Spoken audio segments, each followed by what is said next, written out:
Hey, folks, if you want early access to episodes as they drop, click that subscribe button, join us, and together we'll fix the broken U.S. healthcare system.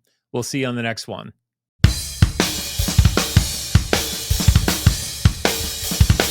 Get ready to take control of your healthcare.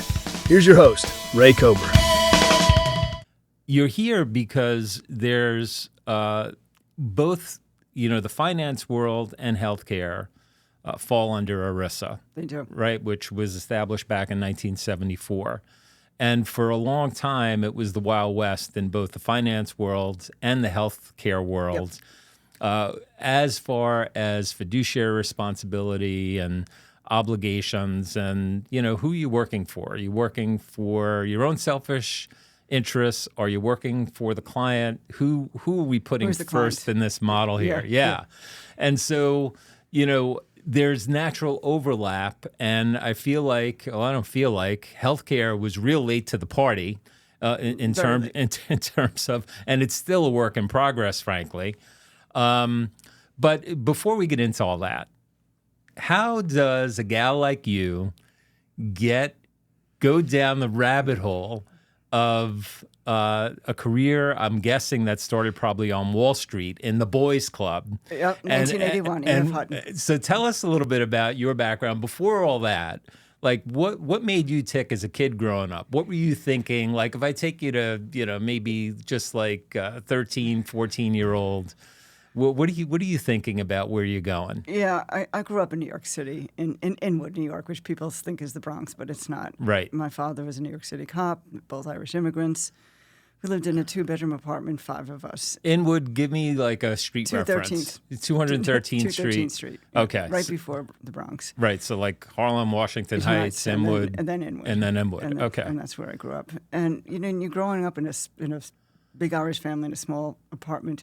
You don't know what you don't know, but we had a very happy family life growing up. Yep. And my father, as I went through high school, I went to all-girl Catholic high school, so I was brought up in a very structured environment. This is what you have to do. This is how you make things right. Yeah.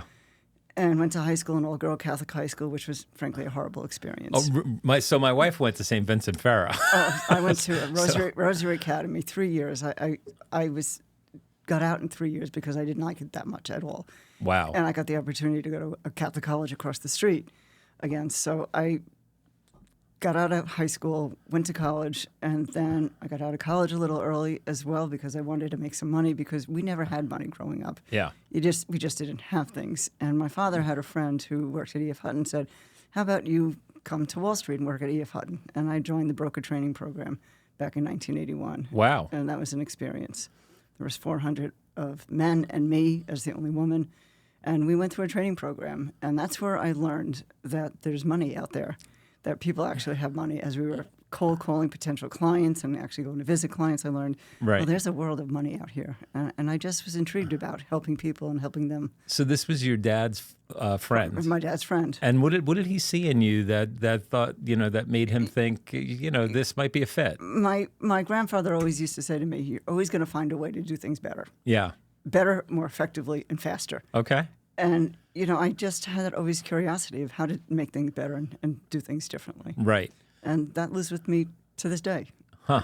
That's doing things better. So that's fascinating to me. So you said you went to a college across the street? St. Thomas Aquinas College, which is right across the street from Rosary. So I have my full upbringing, Catholic education, and the whole environment of that. But right. It's served me well over the years. And so that was co-ed? That was co-ed. That was co-ed. And that was a better experience for you? Much better experience. I actually moved into their dorms. I left my home because it was kind of close quarters, and I was in the dorms at 16 years old in college. Wow. Yeah. So that sounds like trouble. That was quite the experience. Quite, sitting in a college classroom at 16 and graduating at age 20 was quite the experience. And then starting on Wall Street at 20. So you get to Wall Street, and how many other women did you see? I was the only woman. You were the only one in the training class. The only woman. Wow. Yeah. You know what blows my mind about that, Barbara? So we're sitting here in 2025, 1981. Yeah, I mean, 44 years ago. To a youngster, it sounds like an eternity. Yeah. It's really not that long ago. No, right? no, I mean, not. When you live for a while, it's like Yeah. Here's my favorite joke to play on a 35-year-old. So I walk up when I know they're 35 and I say, in 15 years, you'll be 50. And they're like, ah! I ruined their day.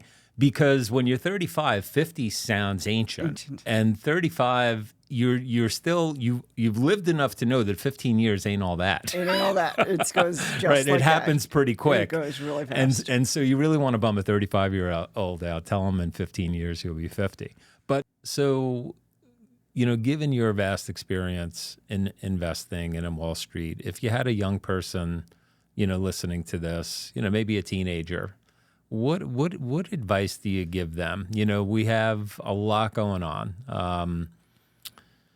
What are your thoughts on cryptocurrency? Is that something that you see evolving further? Do you see it disrupting financial markets, displacing banks, that sort of thing? Not yet. Not yet. Not yet. But is there another financial market? Potentially blockchain. Absolutely, there's going to be a change in blockchain technology on how we run our businesses. I definitely believe that's going to change. If you had to bet without anyone holding you to it, what time frame do you think? 5 to 10 years. You see a different landscape in the financial markets. Yeah, where you can take your technology and you're like for your 401k plan, instead of going it through your employer, you own that wherever you go, like a wallet. Right. Franklin Templeton's a leader in leading that cause, and I follow them very closely. And they think it's going to be here before we know it. Using AI with blockchain technology is really something that's going to change our lives. But to go to your question, if I was to tell someone who's young, what would they do? Definitely in financial services, which needs to be expanded to the healthcare side, because we talk a lot in our business about the convergence of health and wealth, but we're talking about health and wealth, meaning the wealth that they have outside the plan, assets accumulated outside the plan. But here's the reality. Most people don't have assets outside their 401k plan other than their home. I mean, that's the reality of Americans. Right. You're talking through the vast. So there's a lot of my peers around the country that specialize in wealth management. And that's for the upper, the C-suite and all those people. I think we have to take care of everybody, and we have to be able to create health and wealth. And what gets into the way of actually creating wealth is something happening to them on the healthcare side. 70% of the times when you see bankruptcies, it's because of something happened with their health insurance, right, or not having insurance. Why are you going to? And the doctor is owned by. I'm not picking on HSS. I just live here in New York. But when the doctors are owned by the hospitals, it's a conflict of interest. Like, don't you want a better outcome for your knee?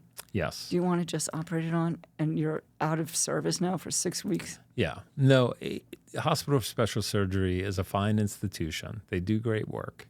But to your point, if you go to a knee surgeon, what does your knee look like to them? Well, what does a nail look like to a hammer, right? They're going to want to do surgery. How do they find you again on LinkedIn? It's under Barbara Delaney. That's it. Barbara Delaney, Delaney. Yeah. Awesome. Just tag me on LinkedIn and I'll get back to you. Right on. Well, hey, thank you so much for having me. Thanks for coming and sharing everything. Amazing insight, amazing career, pioneer for women on Wall Street. So we learned a lot about you today, Barbara. Yes, you did. So really appreciate you sharing with us. I appreciate having. All right, Maybe folks. You'll have me back. For sure. Well, you're not too far. We can make it happen. Yeah. For sure. All right, folks. Until next time, love always. Take care. All right. That's a wrap. Hit like, follow, and subscribe, and we'll catch you next time.